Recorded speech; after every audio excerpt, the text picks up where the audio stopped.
Spotlight.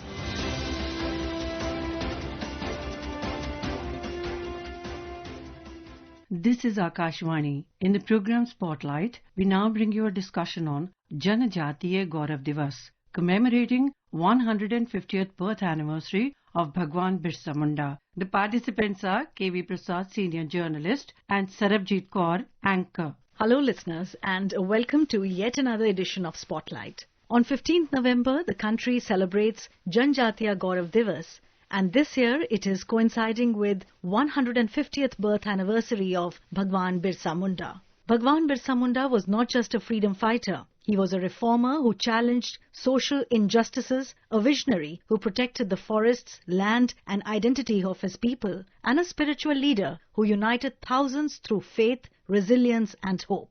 To understand this further, we are fortunate to have in our studios today Mr. Prasad. Mr. Prasad, welcome to the studios of Akashvani. Thank you very much.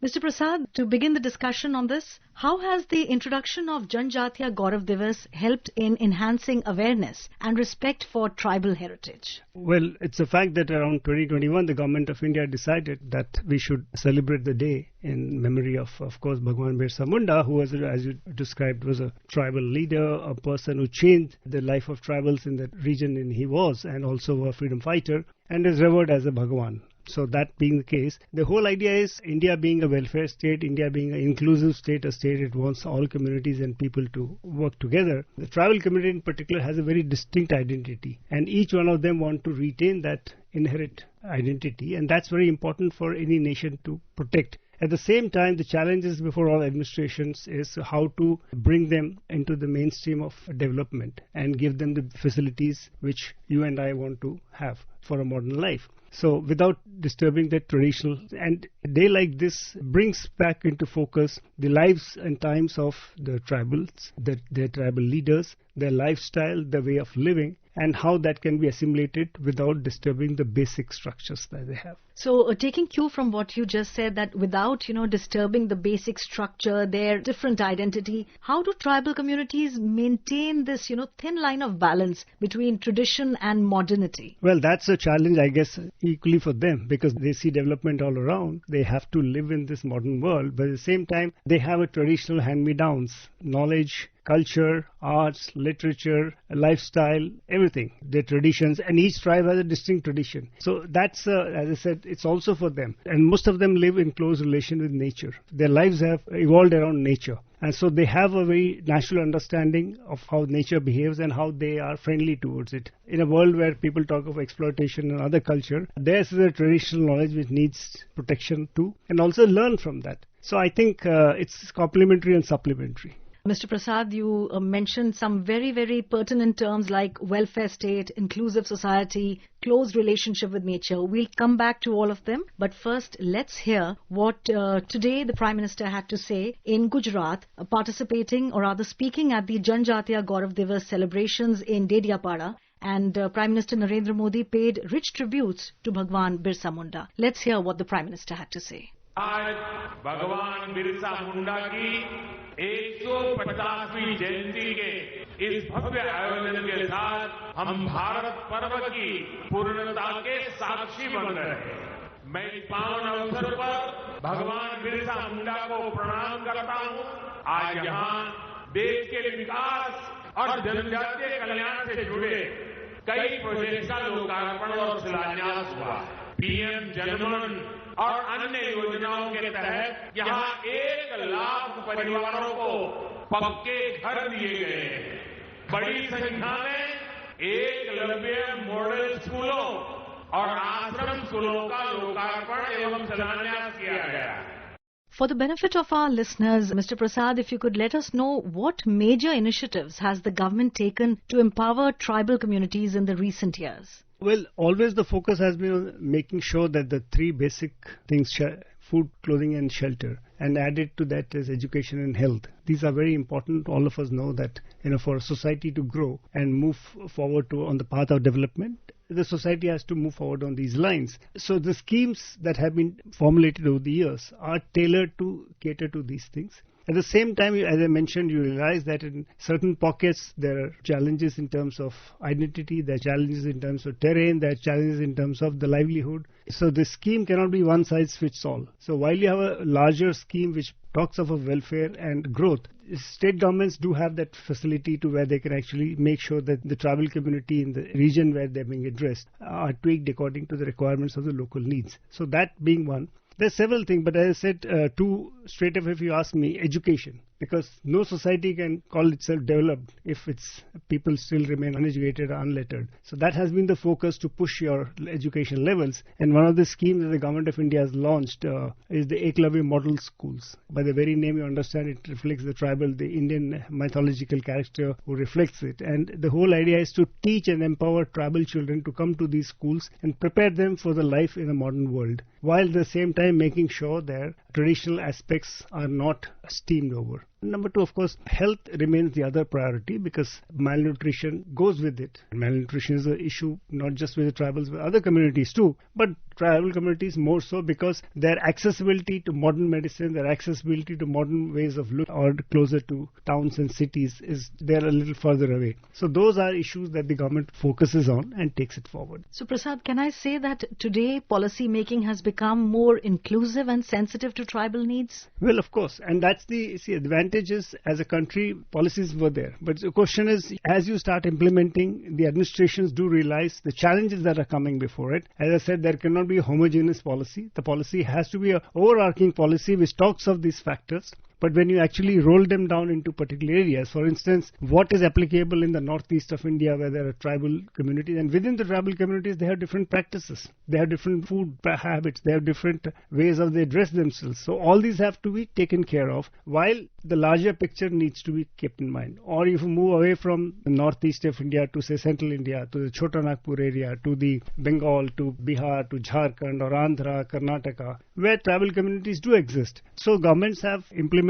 So one, there are certain laws which do not allow people to come and settle in those areas, so they don't disturb the homogeneous and also do not disturb the character of that. So as I said, there are challenges, but inclusivity comes because as you move forward, you realize what needs to be done. Well, Birsa Munda was a young revolutionary, a spiritual guide and a symbol of tribal pride, courage and resistance. In an exclusive interview with Akashvani, Birsa Munda's great-grandson Sukhram Munda tells us how Birsa Munda united the tribals against the British. अंग्रेजों के समय में आदिवासियों का बहुत सताया था। जैसे काम करते हैं उसका मजदूरी नहीं देते और हम लोग का दरजांगी वो लूट रहे थे। इसीलिए बिरसा मुंडा देखे गांव-गांव संगठन बनाने के लिए घूमे और संगठन बना करके लोगों के साथ समझाया और संगठन बनाया। इसीलिए अंग्रेजों से लड़ाई लड़े और अपना दल जमीन बचाने के लिए लड़ाई लड़े।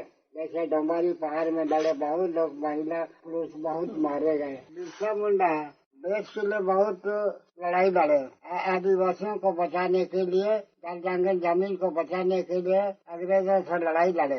इसीलिए हम लोग का भी खुशी है और आज भी सारे देश का विकास हो, इसीलिए बड़े बड़े मंत्री लोग काम कर रहे हैं और विकास हो रहा है। जैसे यहाँ देखिए, सबके घर में पानी है, बिजली है, आने के लिए सबको संकट नहीं है, रोड है और यहाँ बच्चा पढ़ने के लिए स्कूल भी है। Prasad, we all know that close association with nature is at the center of tribal existence. If you could, tell us in just a little more detail, what is the role of forests, land and nature in tribal identity? Well, it's everything, because their life revolves around the basic avocation or the basic vocation that they know, either dairying or agriculture, fishery or living off the forest. Those are the issues. And that's why one of the slogans always has been Jal, Jangal, Zameen. It goes with that, Jal being water, Jungle being, of course, the forest, and Zameen being the land. That's the precious commodity, and they remain closely associated with Mother Nature. Correct. In some form or the other. That being the case, so they earn their livelihood of this, they respect Mother Nature, they kind of worship Mother Nature. And that's where modern societies sometimes need to learn. And in fact, this has been, if you remember, in a modern world when people are looking at climate change, the kind of message the indigenous tribals, not just in India but all over the world, is one area that most people look at, developmental activists look at and say, look, learn from them. They have existed in peaceful harmony with nature. They have not been exploitative of nature. They've learned from nature, they live with nature. That's a classic. And if you remember, I was just mentioning in a different context, when India was hit with tsunami, we read a report later that a tribe in Andaman and Nicobar had climbed to safety much before. So they understood what Mother Nature was telling them. And in those, not many people were having those gadgets that you have now. But that explains their correlation and their lives living out of nature. Prasad, in the backdrop of Janjatiya Gaurav Divas, the year-long celebrations, do you see a revival of tribal music, crafts and festivals? Well, revival has been there. Now this is a focus area, so we have taken it to different towns and cities and given the flavor of music, art and culture to people living in other parts of the city. In fact, you will agree that way back from right from the time when the country became a republic, when you have a Republic Day parade, there are always floats and there are also the tribal dances which are part of the pageantry. There is a tableau and also there are folk dances which are included, where tribal dances are included. That has always been to showcase the beauty and the culture and the vivid culture, the vibrant culture, the various forms, the various hues of this, and within a region you could have different things. So that has always been the case, to bring it to the up front before the nation. Prasad, you spoke about the Eklavya model as far as, giving access to education is concerned, healthcare, land rights, more inclusive policies.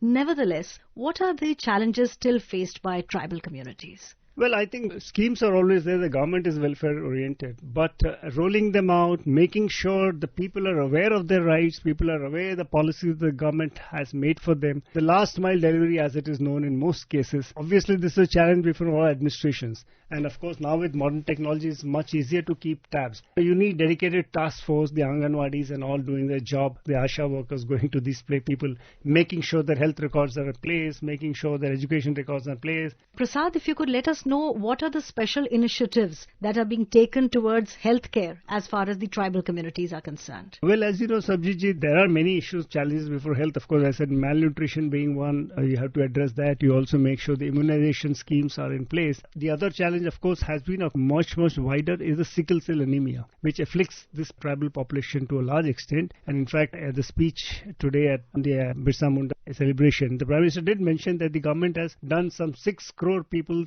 have been screened for this, meaning which the data is available with the government. Those who are afflicted by this disease will be targeted to ensure that their health is better, because this is hereditary and passed down from the mother to the child. So that is where the mapping comes in and helps the government of the day to keep closer tab on such people requiring special attention on this anemic disease. And another important thing that's related to it, most tribal communities have traditional knowledge of treating themselves. So that is something the government of India is also looking at, how to preserve the traditional knowledge and see to it that it's not lost to the modern world. Well, what's the one message that you believe Janjatiya Gaurav Divas gives to the entire nation? Well, I think it just reminds them that they are part of us and they're not the forgotten members of the society. Of course, they have their distinct identity. Their flavor cannot be rubbed away. That has to be there, while assuring them that the country and the people of the country, the policymakers, the planners, keep them in mind making those policies and programs. At the same time, try and ensure that their distinct identity is retained.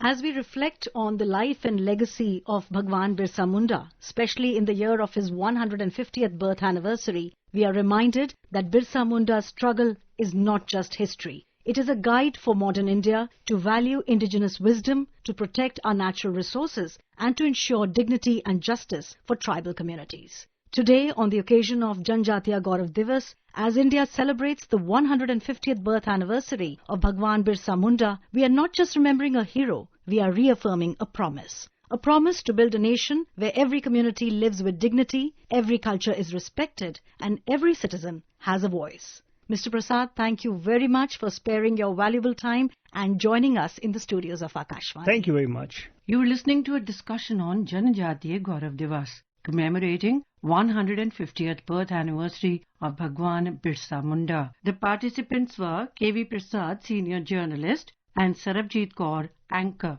This program was produced and presented by the News Services Division of Akashvani. You can listen to it on our mobile app, News on AIR. This program is also available on our YouTube channel, News on AIR Official. You may share your feedback about this program through email at airnsdtalks@gmail.com. Spotlight.